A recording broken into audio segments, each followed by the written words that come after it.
I want to begin by expressing our profound gratitude to everyone here today and the farmers and producers across the country who have kept our nation fed and nourished as we have battled the invisible enemy. It is an invisible enemy. It's tough, but we're going to win, and we're going to win very big. But we can never forget all of the people that have been left behind, that have died for some reason that should have never happened. Should have never happened. You know that. I know that. And the people that caused the problem, they know that too. It's too bad.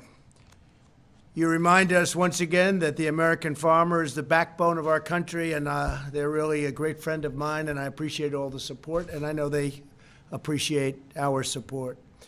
We're glad to be joined by Secretary Sonny Perdue along with Ivanka, who has been working closely with Sonny to deliver this vital assistance for farmers and needy families. I'm also grateful to the president of the American Farm Bureau Federation, Zippy Duval. Thank you very much.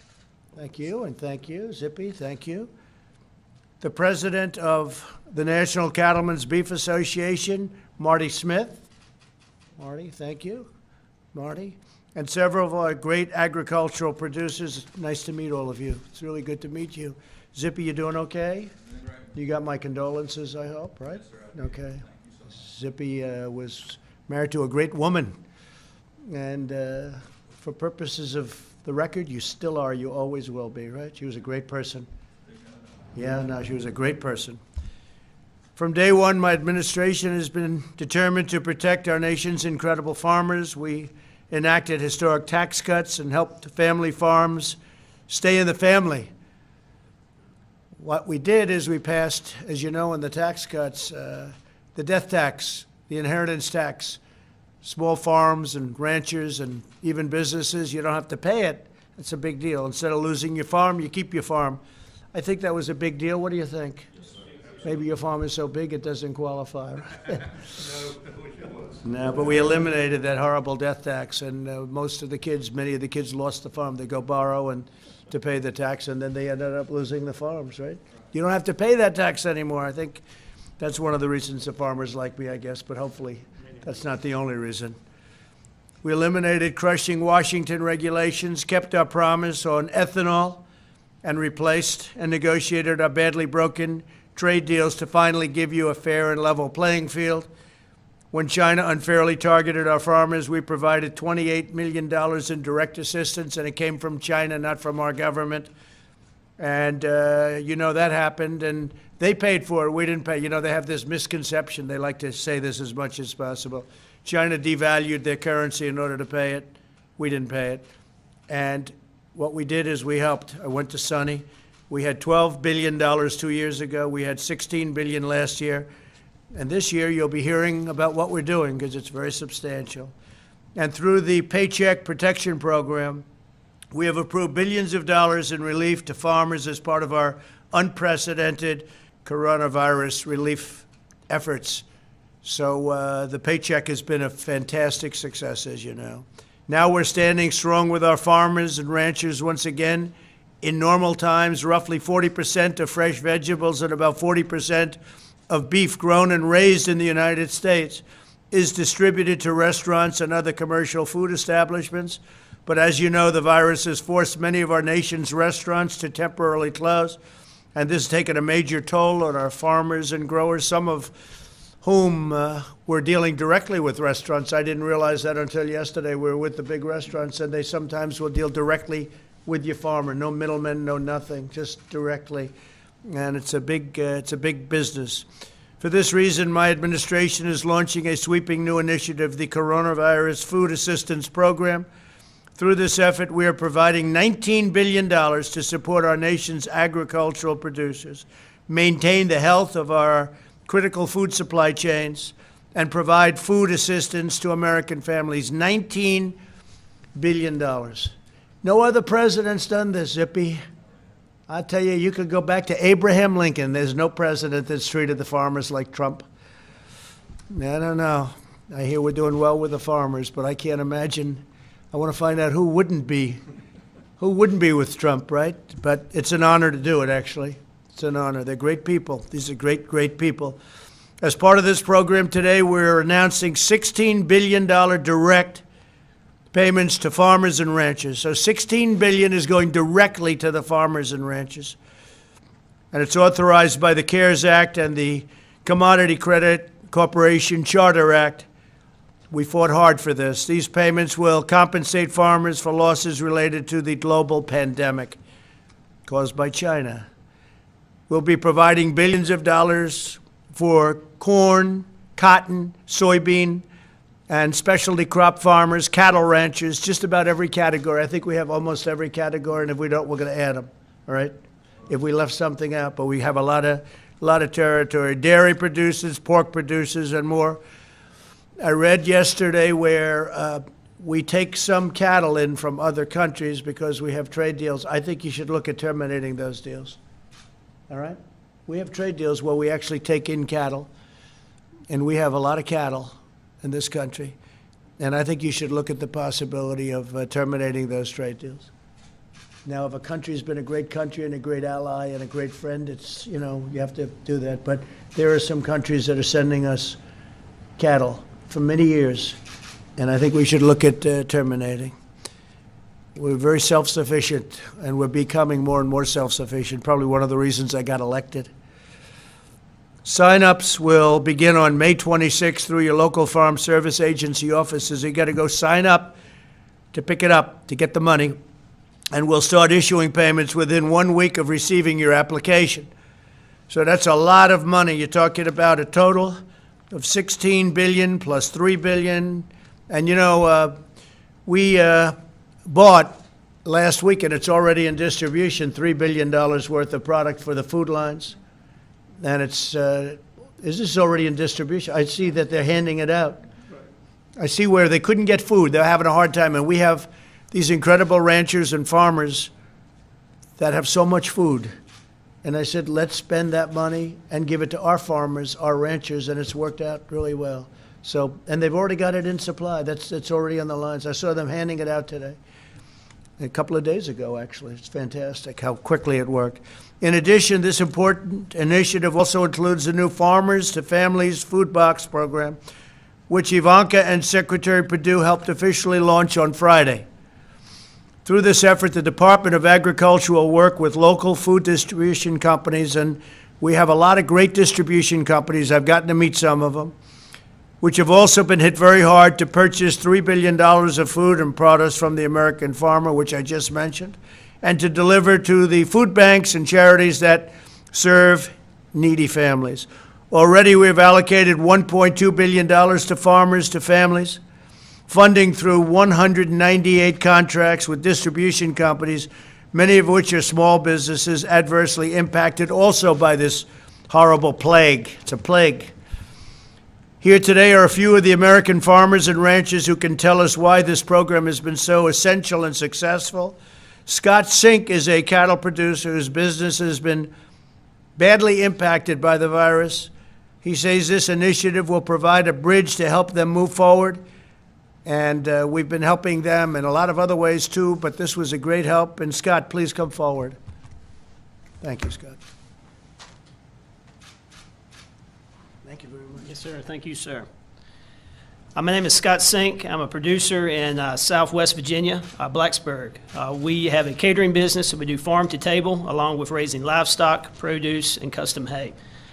We were able to benefit from the Paycheck Protection Program, and now this bridge will also help us get into the new growing season.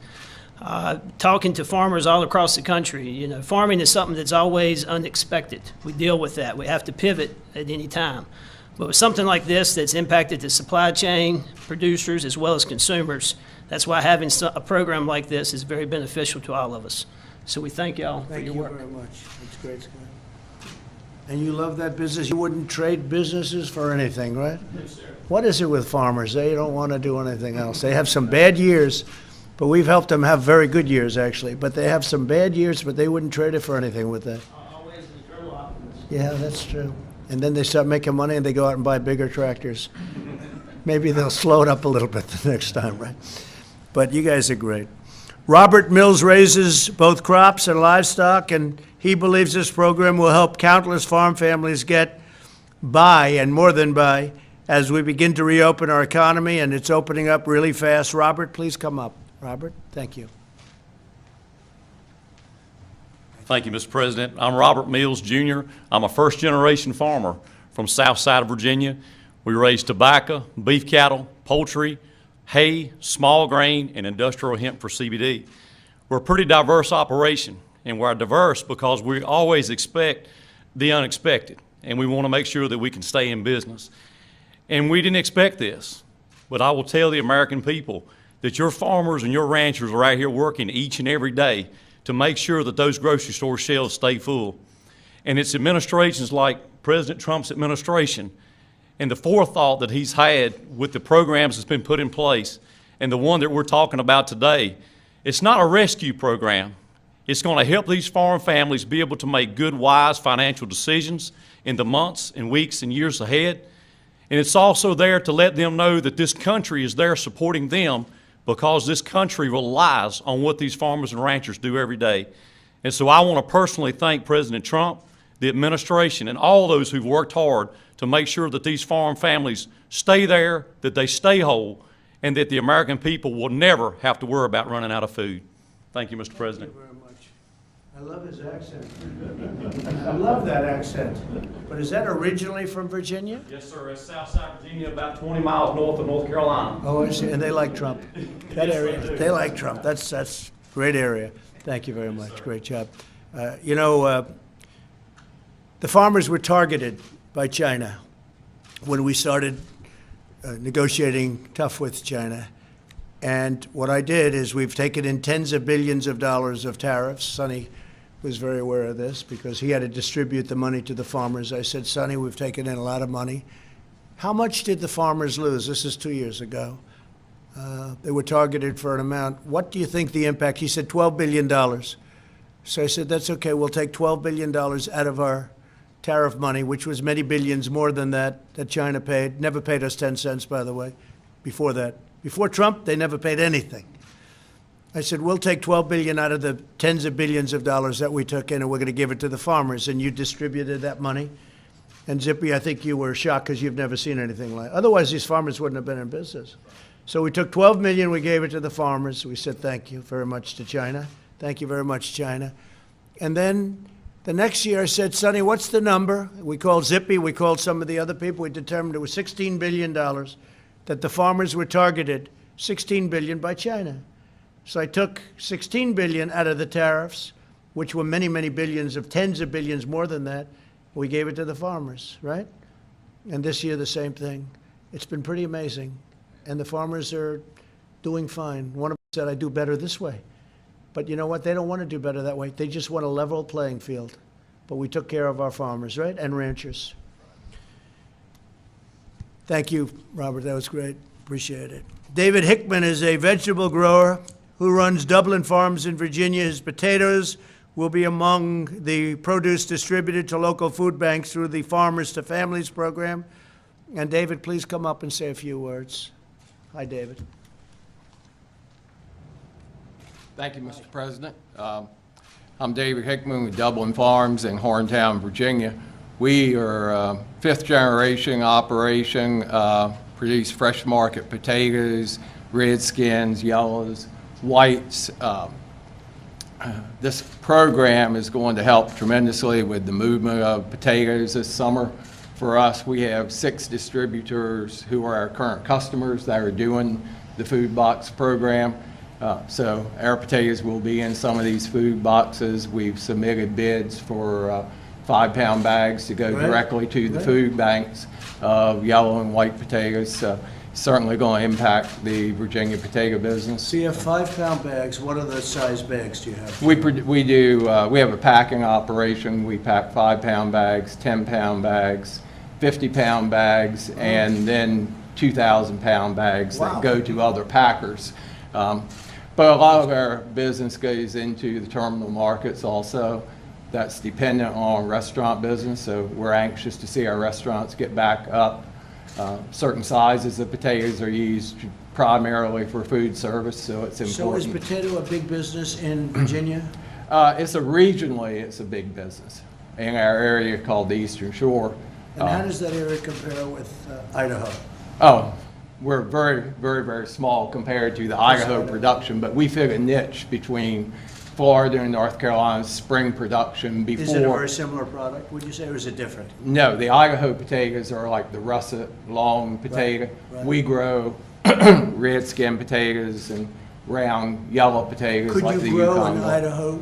We that do, potato but here? we fill a different market. That's very good. Our potatoes, Just interesting to me, right? yeah, What our do I know potatoes, about potatoes, right? yeah, our potatoes are shipped right from the field to the store. No, it's great. Where Idaho, they store them through the winter. Wow. And we also grow green beans for fresh market, which is largely dependent on restaurant business. That's great. Also grow corn, And you soybeans love that for the business, cultures. right? Been in it all my life, yes, sir. On my home farm, there's been potatoes planted there since 1887, which is sort of unusual in the country. All different parts of that field farm has been in potatoes. It's a beautiful Sometimes. business. Beautiful way to We live. appreciate what you're doing for us. Thank you very much. Thank I you. appreciate it. Great job. Gave me a little education in potatoes. That's interesting. I wonder if the media enjoyed that. I don't think so, but that's okay. I might. Be careful. I might. I'll be there. We're going after Virginia with your crazy governor. We're going after Virginia. They want to take your Second Amendment away. You know that, right? You'll have nobody guarding your potatoes. As each of you demonstrate, a healthy economy is vital to maintaining a healthy society. And by working together, we can restore our economy, shield the vulnerable, care for the needy, deliver world-class health care, and vanquish the virus. And I have to say, the job you do is so powerful and so important. The American farmer is very critical to the success of that mission. And what I'd like to do is, just before I finish, I'd like to ask Zippy to come up and say a couple of words, because he really is at the forefront of so much of what we do. So Zippy Duval, come on up. Well, thank you, Mr. President. I remember four years and several months ago, I won the election to be president of the American Farm Bureau, and candidate Trump called me, and he says, I'm going to be a friend to the farmer. And Mr. President, I'm here to tell you today, thank you. You've lived up to those words that you made to me that day. I represent all farmers across the country. I also farm. My son and I'm third generation, my son's fourth generation. We run a 400 cow beef cattle operation, and we grow chickens for Pilgrim Pride, about 1.5 million chickens a year. And the farmers across America are very appreciative, Mr. President, of what you've done. You've stood behind us during the trade war. You stood behind us during all the difficulties we went through. And now with the pandemic, you stood behind us again. And you know, and you've made the comment, we're the only group that comes to the White House without our hand. We don't come with our hands out. That's true. We want that level playing field. We want that trade. We want to be able to make our money from the markets. But we appreciate, when we're going through difficult times, that you stand behind us. This pandemic's made us realize one thing. We live in the land of plenty. But there's a food chain that is just as important to us as our military is. We have to be able to feed our own people. We can't afford to be fed by other countries. That makes us a national security issue, and we know that you realize that. And I think the American people, unfortunately, have had to go to the store and see some empty shelves. And we all now realize how important that chain, that food chain is, and the farmer is that very first link. Without that support, we wouldn't be there to produce that food. Our farmers are still farming. Hashtag still farming. You'll get some great stories. We've touched over 50 million people with that hashtag, talking about what farmers are doing, still farming. But we want to thank you. We want to thank Secretary Perdue for his hard work, and his staff's done an excellent job putting this program together. And we want to thank Congress for thinking about agriculture too, and delivering it to your desk for you to sign. So many thanks for helping the people that feed the American people. And we look forward to continuing to work with you, Mr. Trump. We appreciate it. Thank you very much. Thanks, Zippy. That's true. 4.5 years ago, I called Zippy. Never spoke to him. And he liked me, I liked him, and I don't know. I got good support right from the beginning, but we've come through. Yes. And We've thank you come for your through. tribute to my wife. Absolutely. She's a great woman. Great woman. Thank you very much, Zippy. So just to conclude, American farmers, ranchers, and growers feed, fuel, and sustain our nation. They're proud defenders of the American way of life, and I'm proud to stand right by their side in this hour of need. And the food chains are now back to almost working perfectly again. They had some interruptions, which you knew about, and we were able to take a very bold action. You saw that. And that action caused them to do what they had to do. And they're in good shape, and very shortly they'll be in absolutely perfect shape. But people were worried about that. The action we took was a very important action, Larry Kudlow, wasn't it? We did a good job. Now I'd like to ask Secretary Perdue to say a few words, followed by Ivanka and Marty Smith, if I could. Okay, please. Please. Mr. President, I remember very clearly you calling me just a few weeks ago when you read about the effects of the pandemic on American agriculture. And once again, you directed me, Sonny, we're going to have to help our farmers. Bring me a program. What's it going to take? I want you to use all the available resources at your disposal, just as you've done before when China retaliated against our farmers there. I don't know how, Mr. President, but you instinctively know that American agriculture, farmers and ranchers have been the bedrock of our American economy since the founding of our nation, and still are. And we talked about the food supply chain. You know that instinctively, but I want to tell you, I've never in my lifetime seen another president recognize that value among the folks standing here, and they're representing farmers and ranchers all across the country. So we're very appreciative at USDA that we don't have to push the rock up the hill. Usually when it comes to President Trump, the rock's coming down the hill. I have to catch it. So we appreciate that very much, that we don't have to sell you on the value of agriculture. But the program that we're announcing today will be a benefit. The $16 million of direct payments to farmers of all sizes and all production there will be very helpful, a real lifeline. But certainly the program that Ivanka and I were privileged to go out last Friday to Coastal Produce that you see here is also a lifeline, not only to those specialty crop producers, both dairy producers and meat producers, but also to the families who need this food. You can see this is high quality food here that's being distributed all across the country to our food banks, and really a lifeline for them as well. So the food supply chain that begins with these producers representing farmers and ranchers all across the country, ending up in the families' tables that need this food, is a real noble profession. I'm honored to be a part of it, and I'm really particularly honored, President Trump, that you understand just in your heart how valuable our American agricultural sector is, and I thank you. Thank you very much, sir. Thank you, Secretary. This is an incredibly exciting day as this very large relief package is announced. And you can hear today, and you can hear through the course of the campaign in the last 3 years, the special place all of you have in the heart of this president. Farmers and ranchers feed America, and that's never been more true than we've all realized over the course of the last several months. In addition to the much-needed relief, the $16 billion that will go to farmers and ranchers to help support them through this difficult time, this Farmers to Family Food Box program is just an amazing initiative. As the Secretary mentioned, the President saw that there were those in need, those vulnerable, long lines at food banks trying to get food, and yet there was this unbelievable, beautiful American fresh produce that was going to waste. So thinking about that supply chain and ensuring with $3 billion that those who are vulnerable, that those who are in need get access to boxes like these, 20 to 25 pounds of meat, milk, all forms of dairy, and of course great fresh produce is incredibly virtuous. It's a great cycle. It helps the small distributors, it helps the small farmers who were prioritized in the bids, and of course it helps those in need. So we're very excited about this program. These boxes themselves will also be going to a mission here in D.C., along with several others that we have at the White House, and we hope that these boxes will play a big role in feeding those who need it across the country. So thank you, and thank you, Secretary, for the hard work of your team in standing up this program so rapidly. We think that it will be extraordinarily successful for our small farmers and of course those in need. So thank you. Thank you. Okay, Marty.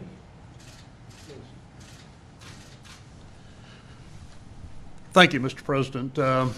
You have provided unprecedented leadership and to the United States and to the world throughout this crisis. And with that, you have shown so much concern and so much support for American agriculture. And on behalf of the National Cattlemen's Beef Association and the rest of agriculture, I want to say thank you. I'm Marty Smith, and I'm a rancher from Florida and serving this year as president of the National Cattlemen's Beef Association.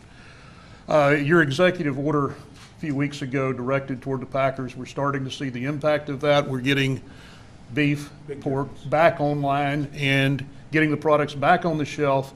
You know, America's farmers and ranchers continue to work around the clock to feed the public, to feed all of our nation, feed a large part of the world. What you've done with that and what we're doing with this current program enables us to stay in business and continue to do that. Again, we thank you for that. We thank your administration. Working with Secretary Perdue has just been a great way for us to all move forward. But even more importantly than that, I want to thank you and your family. You know, with us, it's all about our families and our family operation. Your family is just as dedicated to this, and Ivanka, we thank you for the support you've shown to us. It's just, it's so meaningful, and together we get through this and we do beat this. And we keep the highest quality, safest, most sustainable protein sources on the plate of Americans all through this. And we thank you. Thank you very much. Thank you. Okay, any questions real quick? Mr. President? I'm going to Capitol Hill, so. Mr. President? Thank you. Will any of this aid be directed towards cattlemen, chicken farmers, and pork producers who have had to euthanize their flocks already because of the pandemic? Do you want to answer that question? Yes, we're gathering that data now. This particular direct payment is not directly for that. There will be help coming through NRCS over the euthanasia and disposal coming that way. So there will be certainly directed there soon. Do you know when we could expect some of that guidance? Yeah, it'll be after this is announced and we get more data. There are a lot of rumors out there about what's actually happening. We want to get the facts and the data and make policy based on good data. Something that's being looked at separately. Mr. President, how is your administration addressing the comorbidities that Secretary Azar said are responsible for a lot of the coronavirus deaths? Obesity, hypertension, diabetes, obviously very closely connected to our food supply.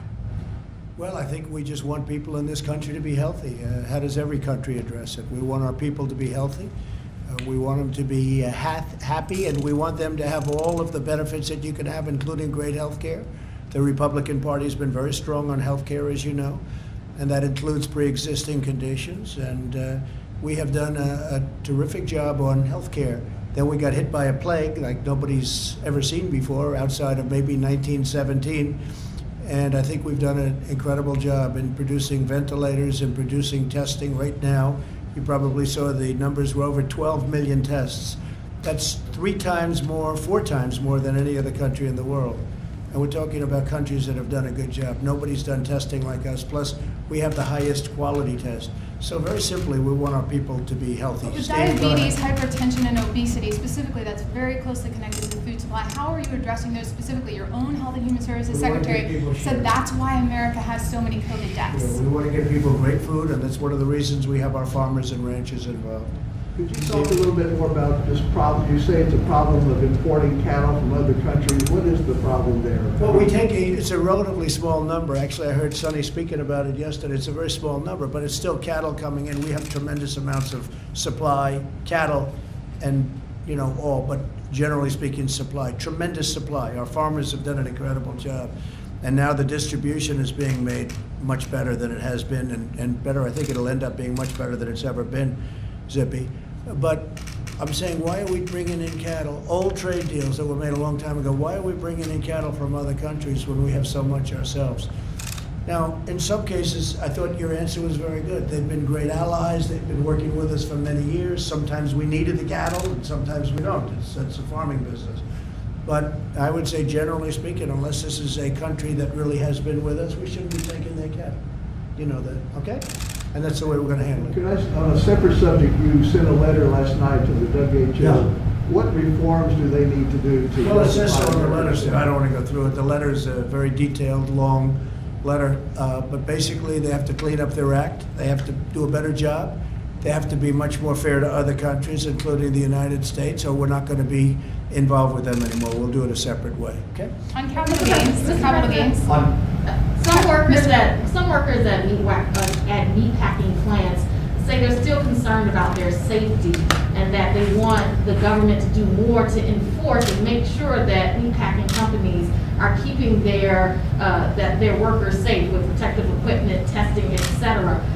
Is there any more that you plan to do to make sure and enforce that meat packing companies are keeping their workers safe? I've been very much involved with plants since this problem came up, and what we've done, they've done a lot in terms of shields and other things, but they had a disproportionately high number of people that had the problem, and that's going away. The plants are very, very clean now. They're getting to a level where I think we had a report that they're cleaner than they've ever been.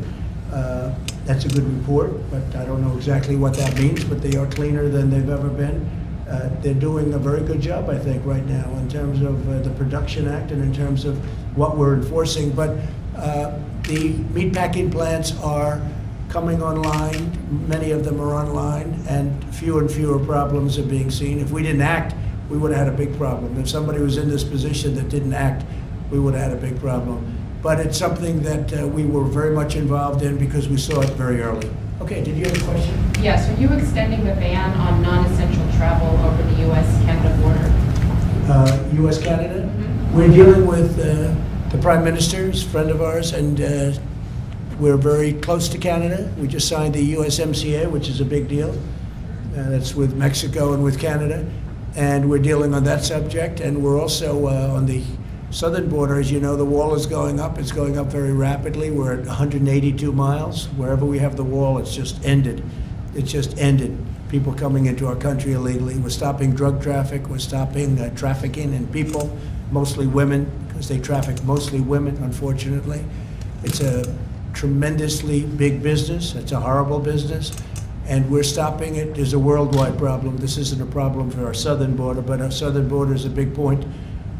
And we're stopping trafficking. The wall has had an incredible power and strength on what we're doing. I have to say that so we'll have, by pretty early next year, we'll have 450 to 500 miles of wall fully built. So we're doing a great job on the border. We have among the lowest numbers we've ever had of people coming in, and we're moving them out as soon as they come in. As they come in, we're moving them out. Literally, we're moving them out immediately. And that's never taken place before, meaning in modern history, it's never taken out, never taken out. But on the question of non-essential trade, are you going to extend the ban that you put in place on non-essential trade? For now, yes, but we're talking to Canada. As things clean up in terms of the plague, we're both going to want to do the normal. We want to get back everything. We want to get back to normal. I think we're going to have a fantastic year next year. I think we will do very well in the fourth quarter, and I think the transition quarter, which is coming up, we're starting it very shortly, the third quarter, I think you'll see some very good numbers, but you're going to see some great numbers in the fourth quarter, and you're going to end up doing a great year next year. And you can see it. Look at the states that are opening up. They're busy, and their numbers, interestingly, are going down. So they're opening up. You look at Florida and Georgia in particular, their numbers are going down. So we're very confident that we're going to have a tremendous turnaround. And we had to turn it off artificially, and now we're turning it back on. And you're going to see some tremendous numbers. Thank you very much. I'm going over to Capitol Hill. Are you going to be urging the Republican senators not to pass the Phase 4 bill immediately? That's it, folks. Thanks. Bye.